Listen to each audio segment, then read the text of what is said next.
بسم اللہ الرحمن الرحیم۔ السلام علیکم ورحمۃ اللہ وبرکاتہ۔ جزا اللہ عنا سیدنا محمد ما هو اہلہ۔ میرے ناظرین، امید ہے آپ خیریت سے ہوں گے۔ اللہ تعالی شانہ آپ کو اپنی شایان شان جزائے خیر عطا فرمائے اور تمام امت مسلمہ کے حال پہ اللہ رحم فرمائے۔ تو میرے ناظرین، جیسا کہ میں نے آپ کو ویڈیو کے اندر بتایا ہوا ہے مختلف ویڈیو میں کہ فتنوں کا زمانہ ہے، نبی پاک صلی اللہ علیہ وسلم نے اس زمانے کے بارے میں بہت سی حدیثیں ہمیں بیان فرمائی ہیں۔ تو پہ در پہ فتنے آئیں گے، رنگ برنگے فتنے آئیں گے، طرح طرح کے فتنے کھڑے ہوں گے۔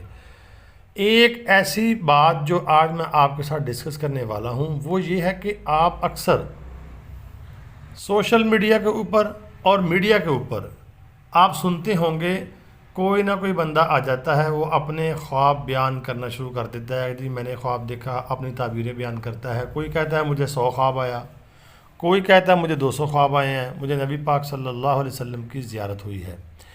میرے ناظرین، آج میں آپ کو بتاؤں گا کہ نبی پاک صلی اللہ علیہ وسلم جو ہمیں حدیث میں بتایا ہے کہ کن کے خواب قابل قبول ہے۔ خواب جو دیکھنے والا ہے اس کی بھی کچھ شرطیں ہوتی ہیں، اور خواب کی آگے تعبیر بیان کرنا ہر کوئی اس کی تعبیر بیان نہیں کر سکتا۔ یہ جو خوابوں کا نظام ہوتا ہے یہ روحانی نظام ہے۔ روحانی نظام تو اس کا یعنی کہ مضبوط ہوگا جس کا اللہ کے ساتھ تعلق زیادہ ہوگا، شریعت کا پابند ہوگا۔ تو آئیے پہلے میں آپ کے سامنے حدیث پاک پڑھتا ہوں جس میں نبی پاک صلی اللہ علیہ وسلم نے ہمیں یعنی کہ خوابوں کے بارے میں بتایا کہ خواب کن کو آئیں تو وہ قابل قبول ہے۔ آئیے حدیث پاک کو پڑھتے ہیں۔ تو ناظرین، یہ آپ کے سامنے حدیث پاک آ گئی۔ حدیث کا نمبر 2 ہے، باب التعبیر، کتاب کا نام صحیح البخاری، وہاں جا کے اس کو آپ پڑھ بھی سکتے ہیں۔ بسم اللہ الرحمن الرحیم۔ حدثنا عبداللہ بن مسلمہ عن مالک عن اسحاق بن عبداللہ بن ابی طلحہ عن انس ابن مالک ان رسول اللہ صلی اللہ علیہ وسلم قال الرؤیا الحسنۃ من الرجل الصالح جزء من 46 جزءا من النبوة او کما قال النبی صلی اللہ علیہ وسلم۔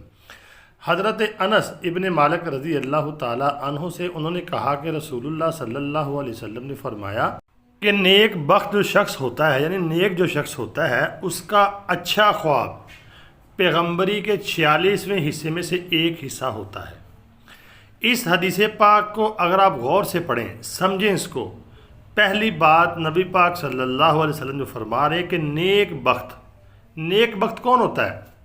تو میرے ناظرین، نیک بخت وہ ہوتا ہے جو نیک ہوتا ہے، جو اللہ کا نیک بندہ ہوتا ہے۔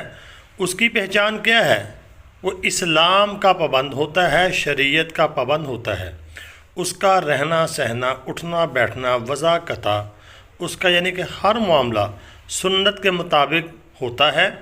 اور سب سے بڑی بات جو ہے، جو نیک بخت آدمی ہوتا ہے اس کو دنیا والے بھی پہچانتے ہیں کہ یہ اللہ کا نیک بندہ ہے، یہ نیک بخت ہے، یعنی دنیا میں بھی اس کے چرچے ہوتے ہیں۔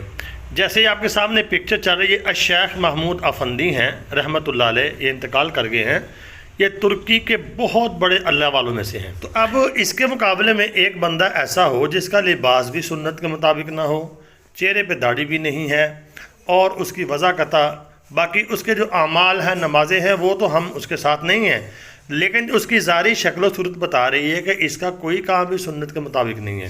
تو اب وہ دعوے کرے کہ مجھے نبی پاک صلی اللہ علیہ وسلم کی زیارت ہوئی ہے، مجھے 100 خواب آئے، مجھے 500۔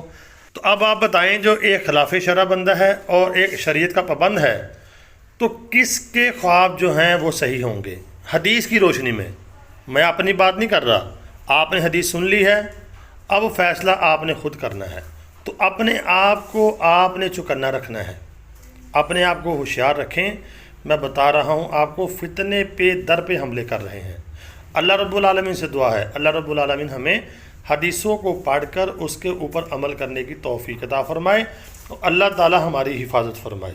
اگر آپ کو ویڈیو سمجھ آئی، اس کو آگے شیئر لازمی کرنا، کمنٹ کرنا، سبسکرائب ضرور کر دینا، دعاؤں میں ضرور یاد رکھنا۔ السلام علیکم ورحمۃ اللہ۔